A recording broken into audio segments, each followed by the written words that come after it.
Let's talk about the episode. Let's talk about the episode.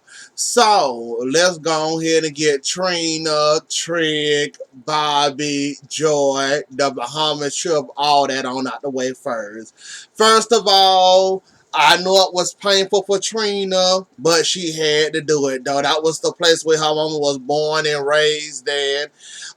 She had memories there. It was nice to spend that time with family, reliving old past memories, stories, all that to go along with it. Celebrating her birthday with family. I'm glad Trick did show up, even though it looked like he wasn't gonna show up. I'm glad he showed up because she know what she consider him family. She always been there for him. Of course, he had to be there for her, and being around family, the stories, talking about life, celebrating her birthday, the urn with her ashes in it, all these memories she gonna have from Bahamas and going to Bahamas. Even though it might be sad for her, I'm glad that she got that on out the way.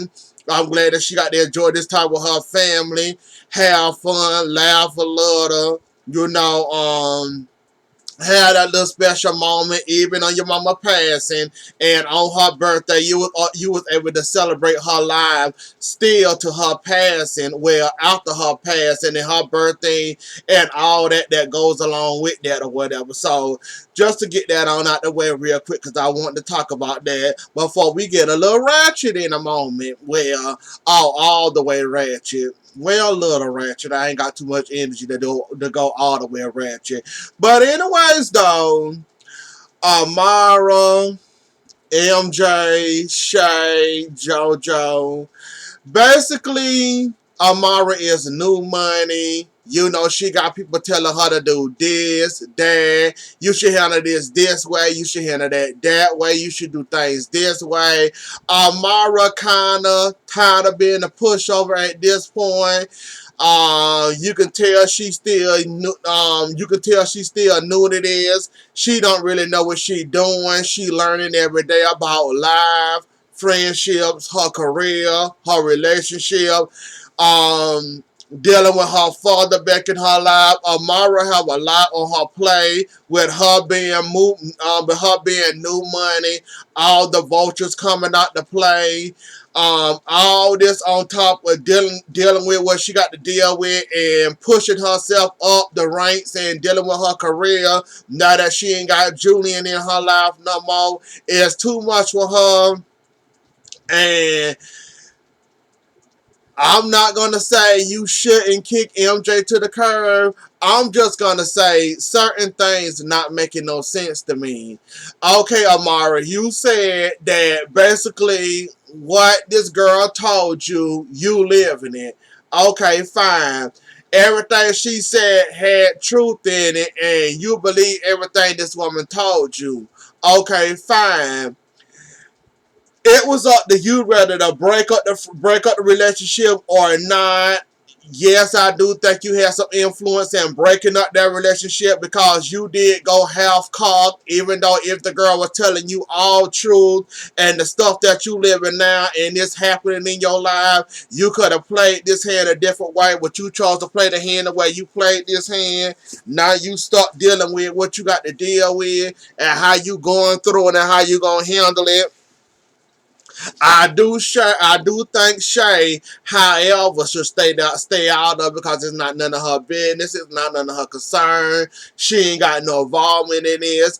And also, while she was talking at the spa, and she kind of told on herself, she wanna be involved in this MJ and y'all, this little relationship y'all got going on. She wanna be involved, but she don't know what the devil she talking about, and she told on herself, meaning that you let this woman of 10 years come in, interfere with your relationship. Y'all was going fine and cool or whatever. She come tell you a little bit of fairy tales. You believe it. You break up with MJ. You don't know how to think. You don't know how to feel.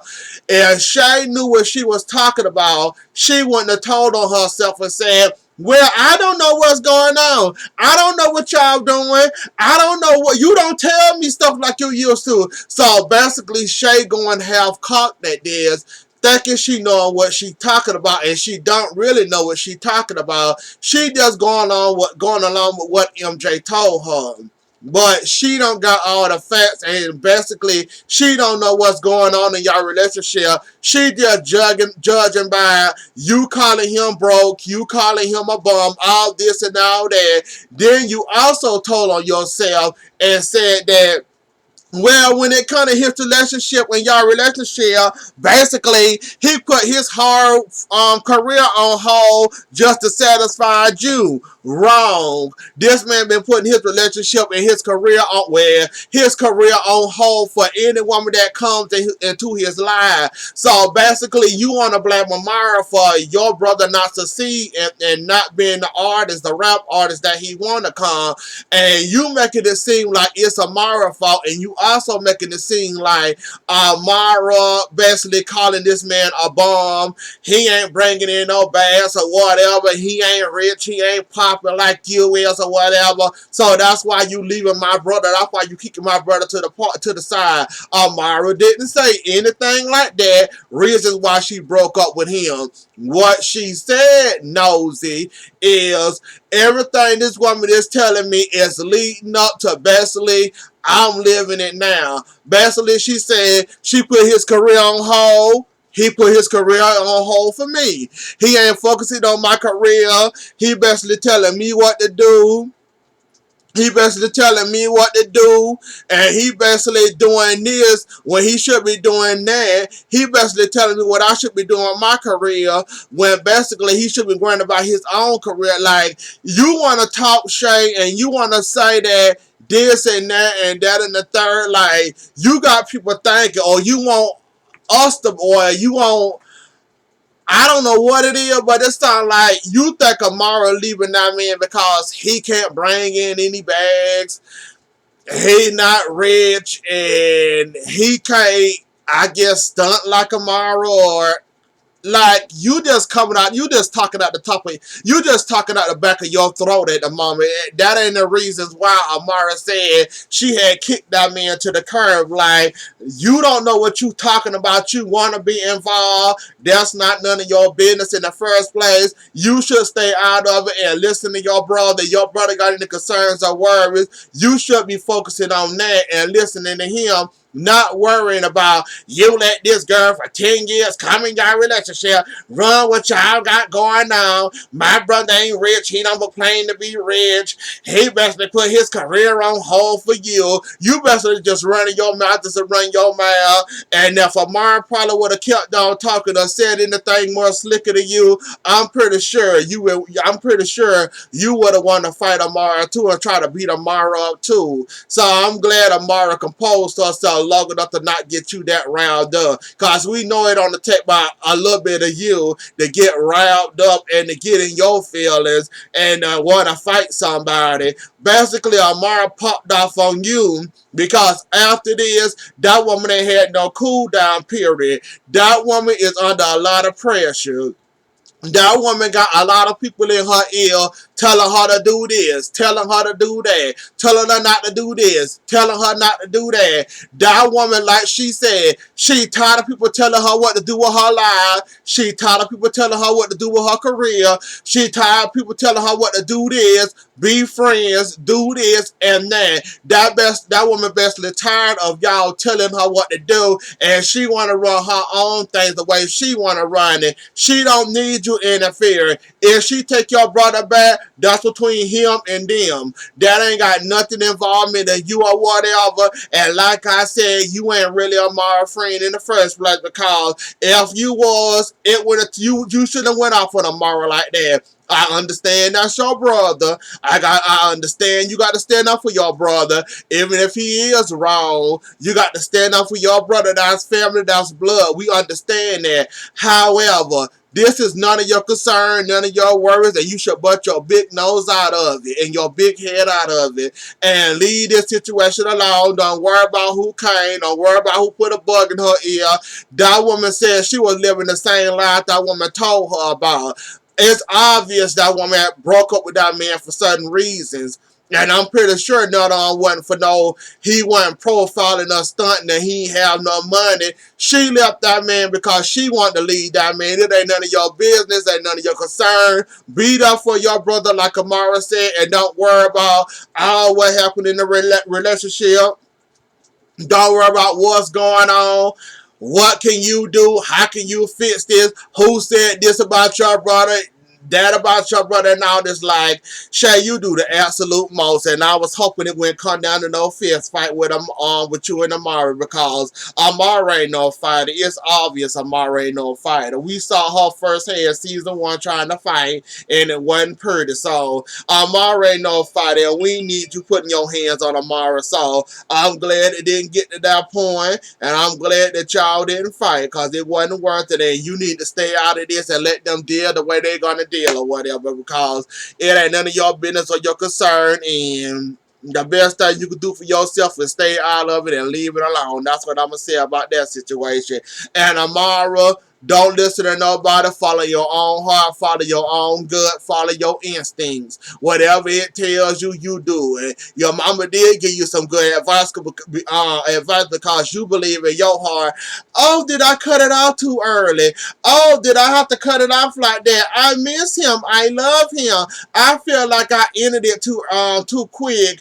I feel like I did this wrong. I feel like I did that wrong. You make mistakes in life, Amari. That's a part of life. You did nothing wrong in this situation. You had to protect yourself. You feel like protecting yourself, meaning cutting him off. That's what you had to do to get yourself together or whatever. So you did nothing wrong in this situation. You did everything you needed to do to get yourself on track. If y'all want to work it out, fine. If you don't work it out, go find you somebody else. Go find you somebody else that's gonna be there for you besides the MJ Shay brother. The Babs and dealing with the colorism thing, we not going there. But Hubbard, I knew I was gonna love you. I knew it. I knew it. I knew I was gonna love you. I didn't know how I was gonna fall in love with you. I don't know if it was you being ratchet, or you being ratchet, or you being real, or you don't play games. But you impressed me this episode, knowing that, yeah, it's time to kick that one to the curve and go on about your business. Like, I'm glad you ain't trying to do anything else with that man. I'm glad you done it. I'm glad you moving on with your life, because he ain't no good. You been with this man for a minute. You've been kicking it, chilling with this man, find out his baby mama is actually his wife, and he ain't had the audacity to tell you this. You had to find out the hard way by going around snooping through his phone and find out they were trying to work on something. He talking about their friendship and how to take care of their children. They all the way married, and you sitting up here trying to be the girlfriend, and you basically the second place to the wife, and you the sideline, you know what? And I'm glad you ain't sitting out there dealing with that BS. I'm glad you out. I'm glad you said you better than them. You don't play around with married husbands, married men. And he talking about some, you can tell he a clown and he a goofy. What kind of man get caught like that unless they're an arrogant, cocky kind of man, or just don't give a darn? Let you let them set you up like this, make you fall in love with them, make you want to move in with them, go steady with them, put in all these years of heartache. Well, put in all these years trying to, keep this relationship going strong, and to find out he married. And then when you confront him about this, he basically don't care, and he basically said it was irrelevant to the fact. You didn't need to know. So basically, if you didn't find out he was married by snooping through his phone, you would have never found out he was married, and you would have been sitting up there looking like an idiot this whole time. And good thing about, well, the baby mama apparently didn't know anything about you until now, till you text and called her. Other than that, she would have never known you existed, and you wouldn't have known she would have existed, and sound like he don't care and he don't give a darn. And he talking about this irrelevant, but like you said, you don't play around with married men. You don't play around like that. You don't do those types of games. But he think it's all cool or whatever to sit there and have you running behind him. And he up here whole married, legally married. And he don't care at all that you know about this. I mean, literally, he do not care at all. Like, that's messed up, homeboy. How you gonna have this woman right here putting in all these working for you, and you right here married and you don't care? You didn't have the obvious response or the right response to somebody calling you out about being married, and you in the whole marriage, and me and you trying to go steady, trying to move in. I'm trying to chase this bag, trying to start on my career if I can get my life together, get my kids back, and you sit up here cheating on me with your wife, and I'm sitting up here playing house with a married man that even if I want to try to, marry you or try to get something in both our names, that's not gonna happen because you married already and your credit already messed up. Like, I'm so glad, Hood Brett, you ain't putting up with that, and I'm glad that you got self-respect for yourself, not to sit there and put up with that foolish